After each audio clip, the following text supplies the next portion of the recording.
OPART. Son las siglas en inglés de Out of Place Artifact, que viene a significar, traducido al castellano, artefacto fuera de lugar. Para aquellos que no estén muy familiarizados con la palabra OPART, lo definiré de una manera muy simple. Un OPART es el término que se le da a una amplia variedad de objetos o restos arqueológicos, que en definitiva presentan una serie de anomalías. Estas anomalías son por lo general que directamente esos objetos no deberían de estar ahí, debido a su antigüedad y tecnología. Lo que viene a ser es que, como ya sabemos, la historia del pasado que han escrito los historiadores ortodoxos es inamovible, y han creado una serie de teorías especulativas que, por más que se demuestre que no son así, ellos las respaldarán. ¿Qué quiere decir esto? Pues que si tú decides dedicarte a la arqueología, a la ciencia, a la historia o a la biología, tienes que aceptar una serie de teorías del pasado tal como está escrito. En estos campos, jamás podrás estudiar el pasado y dar una teoría diferente. No se te permitirá contradecir una sola palabra, y si decides ampliar tus horizontes hacia otras perspectivas, serás inmediatamente ridiculizado y rechazado por el resto. Y en caso de que alguien haya invertido en ti, inmediatamente te cerrarán el grifo y dejarán de financiarte. Dejado esto claro y le pese a quien le pese, hemos estado investigando una serie de OPARTs que queremos mostrar como ejemplo, para que todos veamos el significado y lo importante que es echar la vista hacia el pasado y preguntarnos si realmente la historia es como nos la han contado. Nos daremos cuenta de que hay algo que hace invadir la duda, y que no sabemos nada de lo que realmente pudo ser el pasado. Nuestro planeta Tierra tiene una edad aproximada de 4.470 millones de años. El ser humano en comparación lleva un tiempo insignificante. ¿Verdaderamente podemos pensar que lo sabemos todo acerca de nuestro pasado? ¿Alguien puede asegurar que no ha habido una o más civilizaciones antes que la humana? Pues parece ser que los científicos e historiadores oficialistas lo saben y lo pueden explicar todo. Debido al gran número de OPARTs que existen, hemos decidido hacer varias secciones, porque si no el vídeo puede durar hasta horas. Así que en los siguientes vídeos de OPARTs nos ahorraremos toda la introducción, y partiremos sabiendo de lo que es un OPART, por lo que directamente enseñaremos los ejemplos. En esta ocasión he elegido una serie de hallazgos relacionados con cráneos y huellas, que podrían poner en duda la existencia de otras civilizaciones anteriores a la nuestra. Estos son los hallazgos imposibles, la historia olvidada, la arqueología prohibida o la cruda realidad de un gran descubrimiento olvidado en la esquina de un museo. En primer lugar nos encontramos con estas huellas. Fueron descubiertas en una mañana de 1968, cuando el coleccionista de fósiles William Neister, acompañado de su mujer e hijas, no podía creer lo que estaba viendo. Se encontraba realizando una excursión en la comarca de Antelope Springs, Utah. Este coleccionista estaba recogiendo diversas muestras de trilobites, que son una especie de crustáceos prehistóricos. Una de sus hijas fue la que encontró en una roca lo que aparentemente es 2 pisadas de calzado humano. Las huellas están perfectamente definidas, y se puede apreciar que son un tipo de zapato puntiagudo en su extremo. Las medidas de estas pisadas son 32 centímetros de largo, 11,25 centímetros de ancho y 7,5 centímetros de profundidad máxima en el talón.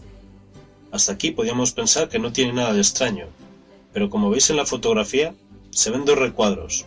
Ambas huellas son del pie izquierdo, del cual se aprecia un negativo tridimensional. Lo que en un principio le pareció al señor William Neister y más tarde se demostró, es que aquella persona había aplastado con el talón de su pie izquierdo un trilobites, hecho que dejó perplejo en su momento a William y más tarde a otros investigadores. El punto por lo que esto es un hecho increíble es que los trilobites dejaron de existir hace 440 millones de años, situando esa pisada en al menos esa edad. Este hecho es inconcebible según los expertos, ya que la ciencia oficial sitúa la aparición de la especie humana hace unos 3 millones de años y cifra la aparición del primer calzado primitivo en 25.000 años. En julio del año 2000, Alvis Delk y James Bishop trabajaban con piedras calizas del Cretácico, cerca del río Palaxi, en Texas.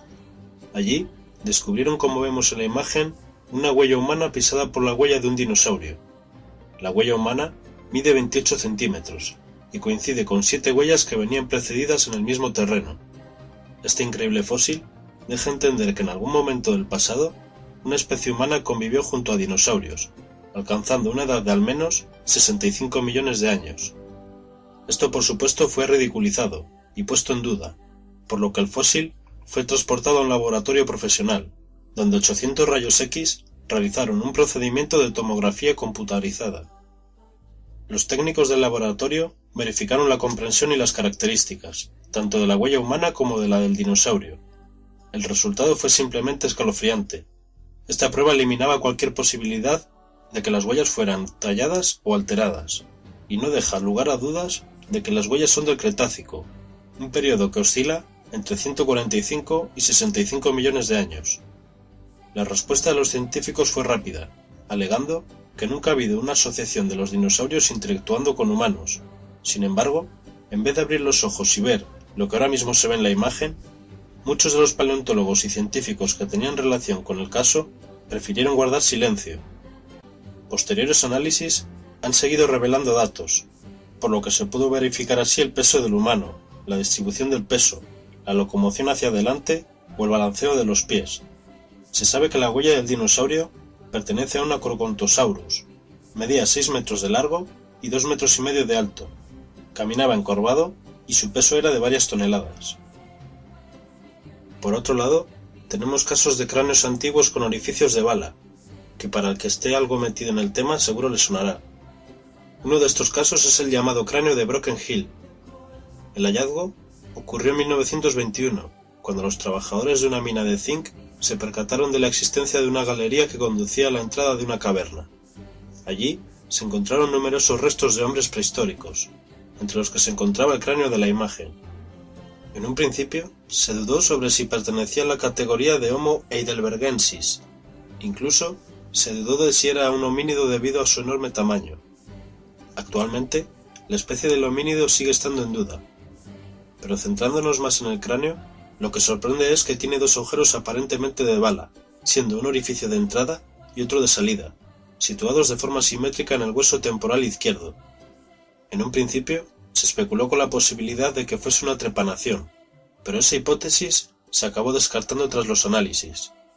Estuvo un tiempo en duda, y al final se concluyó que los agujeros en cuestión no tenían una explicación lógica. La trepanación es una práctica muy antigua practicada por el hombre, tanto por cuestiones médicas como religiosas. Este hecho no explicaría la presencia de un segundo agujero, mucho más grande que el primero y hallado siguiendo una trayectoria, exactamente como lo haría una bala o un proyectil disparado con una velocidad que solo un arma es capaz de hacer posible. Además, el que el segundo agujero sea más grande es otro factor que apoya el que ese cráneo fuera perforado por un proyectil, ya que siempre el orificio de salida es más grande que el de entrada, debido a la velocidad y a la presión que ejerce contra la materia cuando se introduce en el cráneo. Aunque en un principio los científicos estimaron su antigüedad en 10.000 años, posteriormente, y gracias a las técnicas de datación más modernas, se ha establecido la antigüedad de los restos en 125.000 años.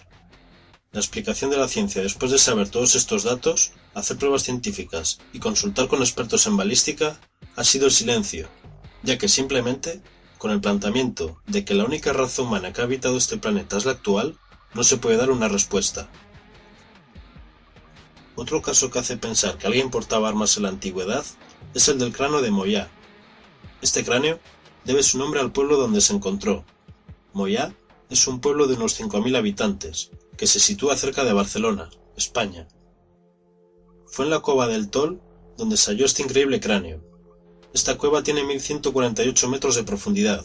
Fue ocupada por los primitivos neandertales y por posteriores asentamientos. El ejemplar en cuestión se trata de la especie Cro-Magnon, que vivió en esa zona hace 10.000 años. Murió con una edad aproximada de 60 años, lo cual era una edad muy avanzada para la época. Al parecer, tenía diversas enfermedades, como artrosis reumática y osteoporosis. El esqueleto en general se halla muy bien conservado, pero lo que sin duda llama la atención es la perforación perfectamente circular que puede observarse en el centro del hueso frontal del cráneo.